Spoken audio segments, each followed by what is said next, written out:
Hello everybody, James Rink here. Today I'm going to share with you some information about meditation, in particular, how do we meditate?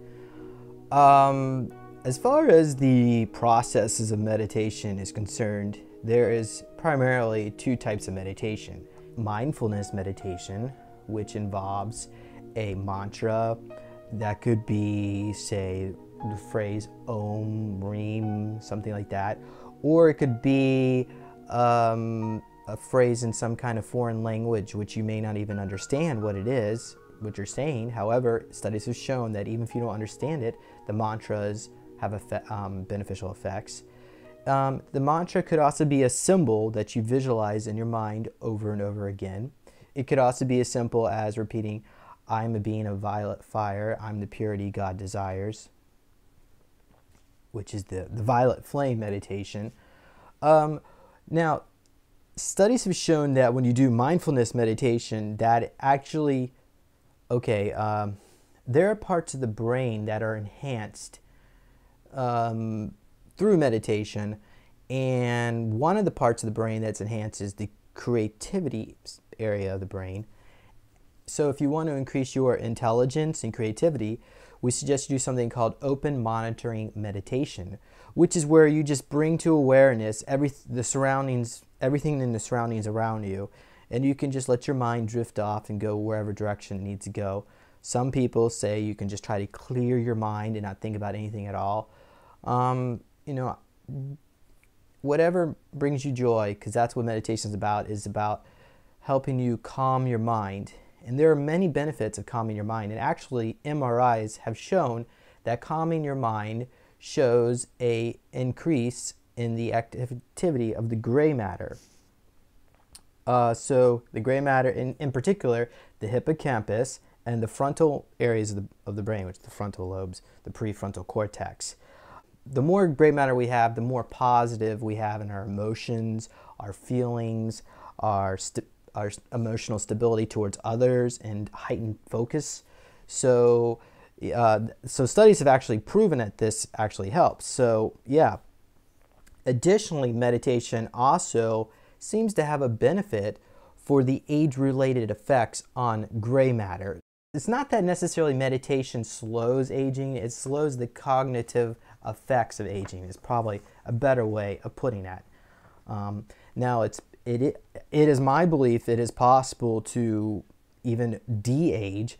However, that's a whole nother can of worms, and it deals with manifestation, and I might get in trouble for talking about it. So I'm going to just try to keep it simple, okay?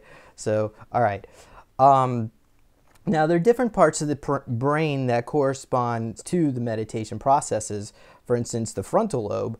And the frontal lobe controls a lot of different things like reasoning, planning, emotions, self-conscious awareness. So what happens is that this is actually what the me center of the brain is. And the me center is your ability, how you feel about yourself. So if someone starts saying something ugly to you, do you get really sensitive and feel awful about it? You feel like your feelings might have been hurt. Now some people say, well, I don't really have that issue. Okay, great. That means your me center of your brain has been calmed down through the information that comes in, which it comes in through the assessment center. And all this is in the prefrontal cortex, the front of the brain here. So the assessment center of the brain is what feeds the input into the brain. For instance, it regulates information that affects that helps you become more rational, logical, or balance of your feelings and your emotions. So what happens is that meditation increases the activity of the assessment center and decreases the activity of the me center. So that way you can actually become, your feelings don't get as hurt as easily. You find that it shows that the MRI shows that your empathy actually increases, and your ability to socially interact with others increases because you're not so worried about yourself and your feelings all the time, as well as empathy. And I want to emphasize here, empathy towards others that you feel are not like yourself. Because I know there are a lot of people out there that you may not you feel any kind of association to. And I definitely feel that that's the case with me, because I know in the past, I was indoctrinated Southern Baptist, and they did not teach us about meditation, and we were very judgmental to other groups of people. But then when I started getting into meditation, I realized, what's the point? Why judge? There's no point, because we're all the same. Well, then I later realized that we were lied to about reincarnation, and that we're all come from the same source. When we talk about God, it's really just us, our souls, that are all fragments of God. But anyway, I'm totally digressing here. I want to stay on topic. So, and that brings us to the parietal lobe, which is located a little bit like right behind, sort of in the middle, but down deep a little bit. So the parietal lobe processes sensory information about our surrounding world and the space that we're in. So meditation shows that decreases. Now that's significant, because when we meditate, oftentimes we may feel like time has no measure or value. It's as if time flies, and that's because the activity in the parietal lobe has decreased. And there's probably some kind of etherical activity going on too, where your astral body is probably traveling out and about in another dimension where there isn't time. So it is my belief there's probably a lot more going on here than the science has recognized yet. But I guess more studies are going to have to be done about that. The next other part of the brain is the insula, and that is getting kind of down near the pineal gland, which is sort of in the center of the brain. Now the insula monitors body sensations, in particular the gut feeling. So that's why I think there is probably a connection with the pineal gland, because that's where your intuition comes from. But the insula helps guide other areas of the brain to respond to how you sense things in your body. So it is also responsible for empathy as well. So what happens is that meditation helps bring this down to a level where you are able to be more in tune with your emotions and the empathy for others through the assessment center of the brain and the prefrontal cortex. The thalamus is the gatekeeper of the senses. Now, the thalamus controls the funneling of sensory data that goes into the brain, such as stopping other signals in their tracks. Now, this would be like the fear center. Well, actually, the fear center is the amygdala, which is that's where they get the fight or flight response. And a lot of people that have PTSD have an overactive amygdala. And meditation has shown that it calms these two areas of the brain, the thalamus and the amygdala, so that this track of constant state of flight or fight response decreases, so it helps balance the mind. And there's also the reticular formation, which receives incoming stimuli and puts the brain on alert. So meditation also brings that down as well. Now again, meditation helps us better control our thoughts, so we get more focus. It also reduces anxiety by, again, calming the amygdala down. And it loosens the neural pathways. And so that's why when you do meditation, that you should continue doing meditation, because ultimately it's like a muscle. You have to keep doing it to get the benefit.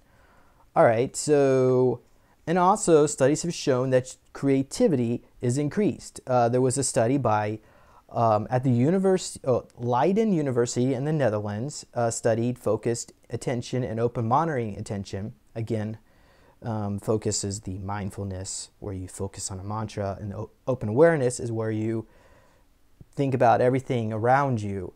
The studies have shown that the participants who participated in open monitoring meditation had higher levels of creativity and intelligence. In particular, in novel situations, when they're asked to come up, when you're asked to come up with new ideas. So I'm not saying that you shouldn't do mindfulness meditation, but you might want to mix things up, because mindfulness, you can also get benefits too from the mantra, the vibrational frequencies of the energies. So don't just try to limit yourself on something, or what I should say is, don't become too comfortable with one type of meditation. Just break things up and try something new. You never know. I mean, you might learn something from the process. As well as the compassion is enhanced through meditation. As I was saying earlier, the sensory information through the assessment center is processed a lot smoother, so we don't feel so sensitive towards others when they hurt our feelings. And empathy is also increased. So that's and also our memory is increased. There was a study by Catherine Keir at the Martinos Center for Biomedical Imaging and the Osher Research Center. They found that meditation helps screen out distractions for those people that do not when we do not meditate. So, like for instance, the chatter and the ruminations in our mind, that comes down, so we can focus better on what's going on around us, which is great for people who have ADHD. If you have ADHD, you should probably be meditating. There's some other things that you should be doing too. There's some biological components to ADHD, but that's a whole nother matter. Okay, so again, less stress. There was a study in 2012, basically put people into 3 different groups. One was instructed to meditate. Another one was instructed to do body relaxation techniques. The third group was the participants were asked to not incorporate any these techniques into their life.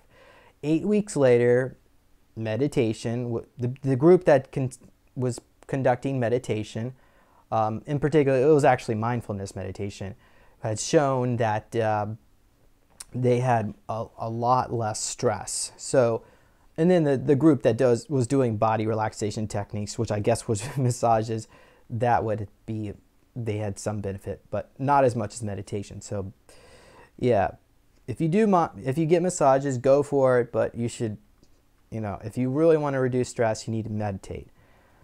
And so there, in conclusion, meditation will help you become calmer, helps you feel better, helps you become more creative, intelligent, and it can help you have higher levels of empathy, as well as decreasing the cognitive effects of aging. So there's, that's the main benefit of meditation, but I want to also mention about the Neo meditation device, because meditation is a highly personal experience, and the meditation device through Neological Tech, the main goal of that is to increase the chi energy in your body so that you can be more in tune with the higher dimensional frequencies and open up portals, as well as help you relax so your DNA can unwind, and then these cognitive effects that I just mentioned can also be enhanced as well. So I highly encourage you to go check out www.neologicaltech.com and go through, we have free meditations on there, and also you can purchase a Neo meditation device. This is the Monastery. I use this one personally. And there are larger components, there are larger devices on there. This one is 5 by 5 inches. The larger one is 11 by 11. And the reason why I choose the smaller one is because these devices are really strong. When I meditate, when I meditate, I like to meditate for at least 30 minutes a day, and I don't really feel like I need something super strong because it makes me feel really wired.